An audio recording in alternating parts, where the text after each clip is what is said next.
So I thought it'd be pretty interesting to see exactly how T.J. Kirk would be, what he would explain in his criticisms in his new video, or his first part to his series about his critique of Jordan Peterson's new book, 12 Rules for Life. Now, I found this entire video and just his motive alone very interesting because they're both, for the most part, they're not. I guess the only difference between TJ Kirk and Jordan Peterson is their philosophies alone. And so it looks like this entire series isn't really going to be a critique of ideas, but rather sort of a critique of his philosophies. And I don't know, this is just sort of my hunch, but Jordan Peterson is very, he voices his opinions a lot about how Christianity is basically what drove and what propelled Western civilization. And it appears, as T.J. Kirk has mentioned in his videos, that he has a problem with this. And it's really interesting. It's as if TJ is sort of, I think he'll change his mind eventually, but it's as if TJ is very resistant to the idea that Christianity could possibly be a force for good in the world. Now, of course, I know a lot of people disagree with that notion, but and I used to agree with this when I started watching his videos way back in 2009. And a lot of the new atheists like TJ would bring up the Crusades. They'd bring up, that there's references to slavery in the Bible, the witch trials. What else? There's just a bunch of random, very nitpicky criticisms of Christianity by the new atheists, which I find very interesting because only just recently, about 2 years ago, as I have studied history more in depth, you begin to realize basically that the hospitals, universities, all of those, both of those two things, I could do a whole video series on this, was basically created by people who were born and raised with Christian philosophies and values. And that's just, you look at video games today, what does the health pack have as its symbol? It's a cross.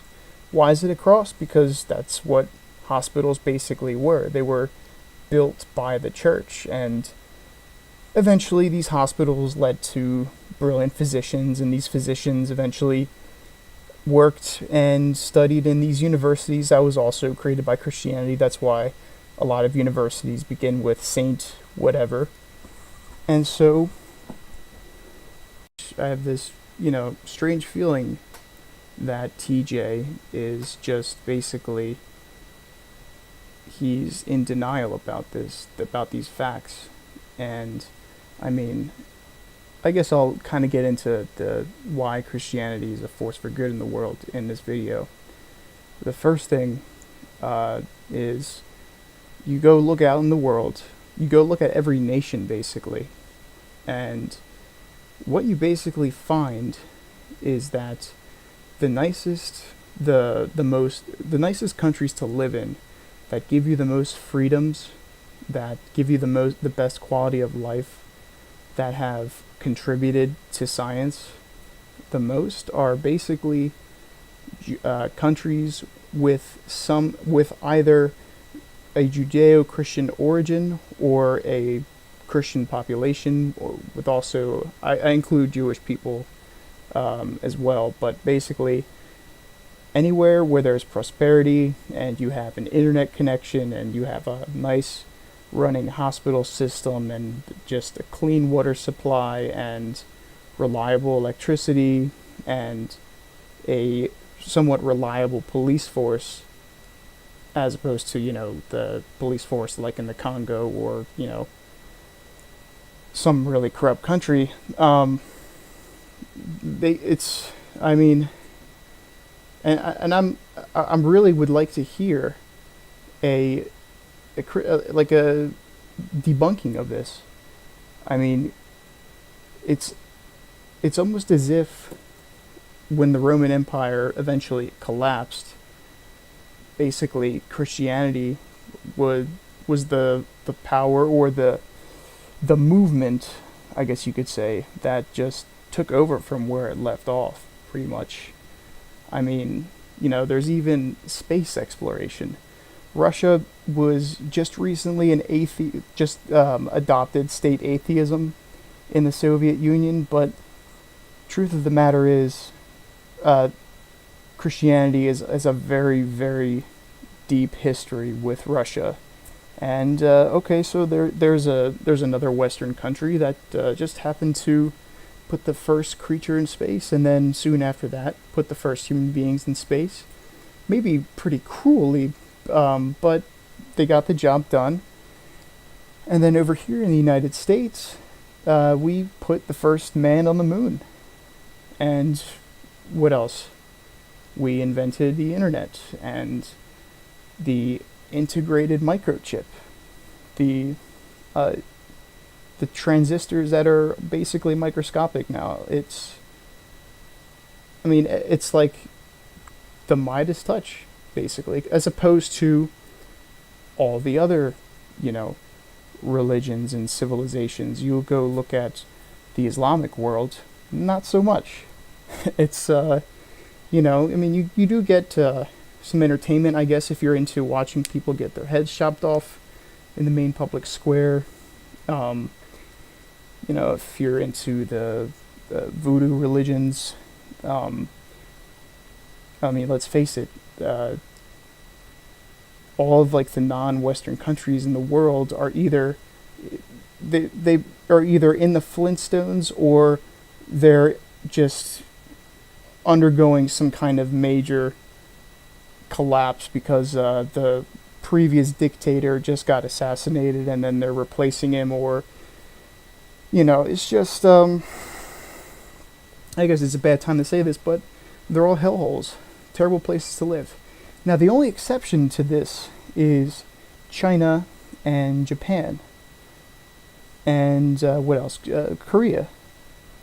But the values of Judeo-Christian values have a lot in common with Chinese Confucianism values. So, I mean, there's like there's a big emphasis on the family and education, just to begin. So, I give Confucianism a pass because I think that religion ideology has a lot in common with Christianity. And it's yeah, that's kind of my whole spiel on why the West is the best. And at the way things are going right now, the reason why mankind isn't going to go extinct is because eventually either the United States or Europe, or both the United States, Europe, and Russia are going to form some kind of a coalition, and they're going to build a research base on Mars, and then we're going to become a dual planet civilization then. And I'm sure the atheists will come up with some other kind of sob story about the Crusades, and then, or maybe by then it's going to be like the Iraq War, about how terrible that was. But that's just the reality. I mean, you can criticize me all you want for saying this, but that's just the way everything is. I don't make the rules. That's just how history's been going. So it's interesting that Christianity got so much hate, but I honestly think that hating Christianity is basically like hating on the Roman Empire. I mean, okay, they invented the steam engine back then. Now, unfortunately, because they had slavery then, maybe the fact that they had slaves, like that, the steam engine never got anywhere. So, but it's this some people didn't like Rome because they wanted to live there. Rome was the place to be. And eventually, when Rome collapsed, everyone moved to the Mediterranean area because Rome was just the place to be. That's where all the money was. That's where all the action was. Everyone wanted to be a Roman. I mean, it's like when the Romans colonized people, the victims of the colonization ended up adopting all of or many of the Roman values and norms, and because they all wanted a piece of the action. They had it figured out, and everyone wanted to copy them. So and then eventually, when Rome collapsed, Christianity basically picked up from Rome. And actually, the interesting thing about Roman Catholicism is that if you actually go to a mass, it's basically a Catholic mass is the oldest, or not the oldest, but it's the only surviving Roman activity in history, or ever in existence right now. That's a Roman Catholic mass is basically how it looked like 2,000 years ago in ancient Rome, when they worshipped whoever, Apollo or Jupiter's stone. And Christianity was basically manifested in that environment. And so basically, most Christians were basically either Romans or they were subjects of Romans living in a Roman province. And so when Rome died, basically Christianity was like the spirit and the culture that just kind of lived on. And so it's kind of interesting that he has so many criticisms of it, because then he'll speak so highly of atheism. And what is atheism? What has atheism honestly ever contributed to the world besides communism? Like, what have they done? Like, give me some, major accomplishments.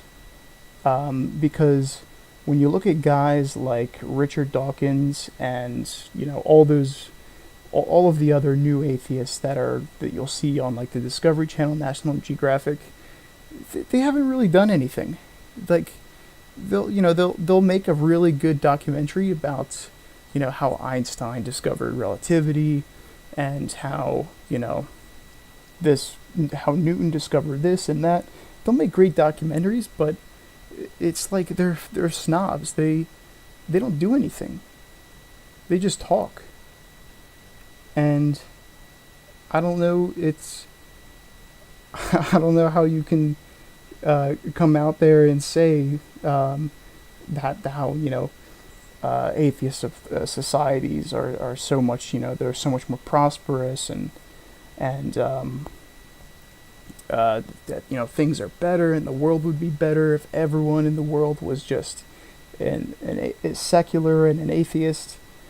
When the reality is, secularism kind of evolved from Christianity after World War I, when all of the great Christian empires basically collided and went to war to each other.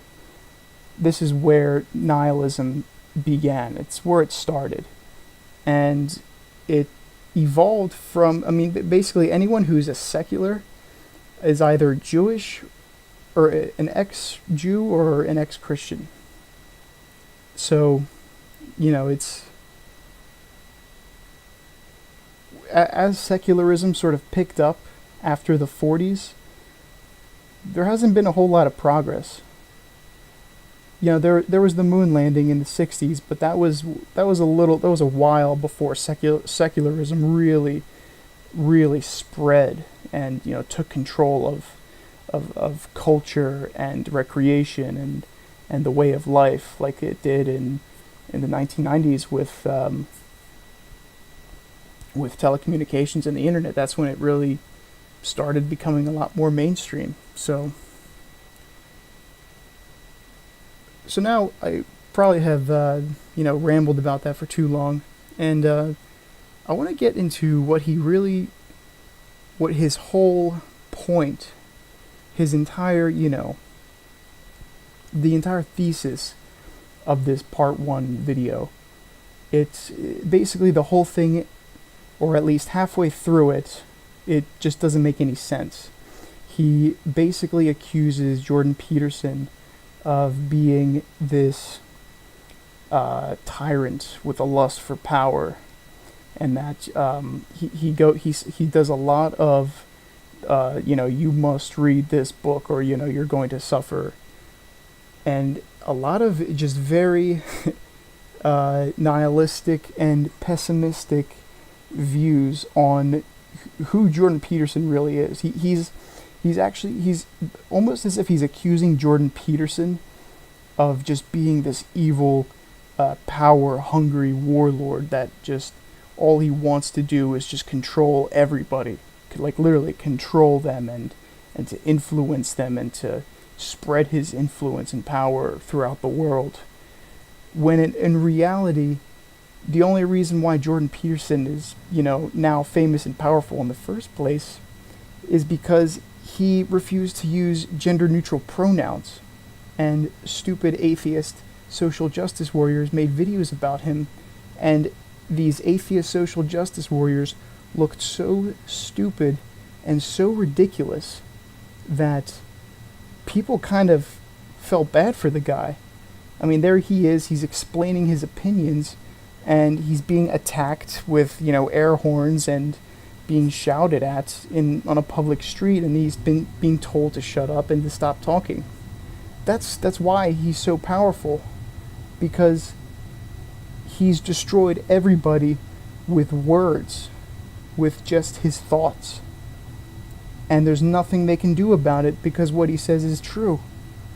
It's like he says the things which can't be said that trigger social justice warriors and get stupid feminists on Channel 4 that he just did that interview with recently. Like, they go after him. They try to make these gotcha videos with him. They try to, expose the real Jordan Peterson, that he's actually this evil, misogynistic, asshole.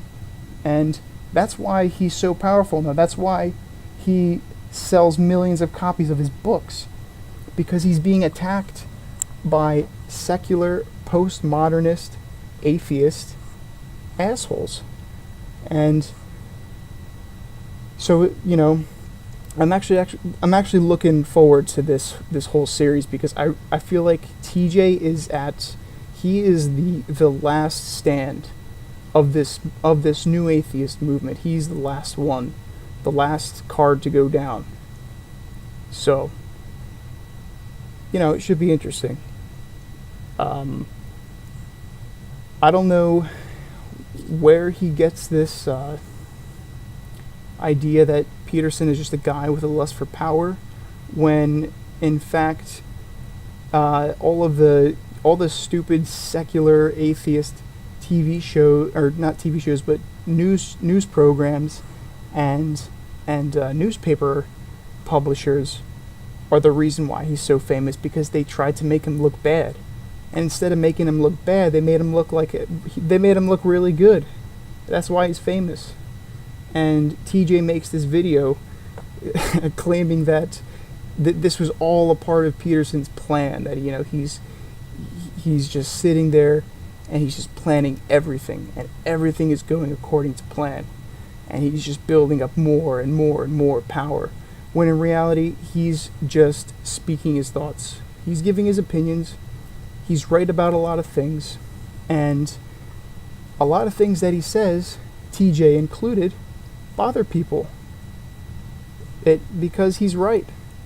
Because he's basically forcing people to rethink their opinions. So, I'm looking forward to this series, and hope he makes lots of parts, because this is something else. This does not seem like a rational rebuttal using reason and evidence. This seems like it's a mixture of slander and another mixture of I'm gonna figure out as many ways as I can about why this guy should be seen as an asshole, and I'm going to explain that. So it's just going to be another failed character assassination, just like on Channel 4 News. So it's going to be really entertaining to watch. So stay tuned for more parts from TJ Kirk.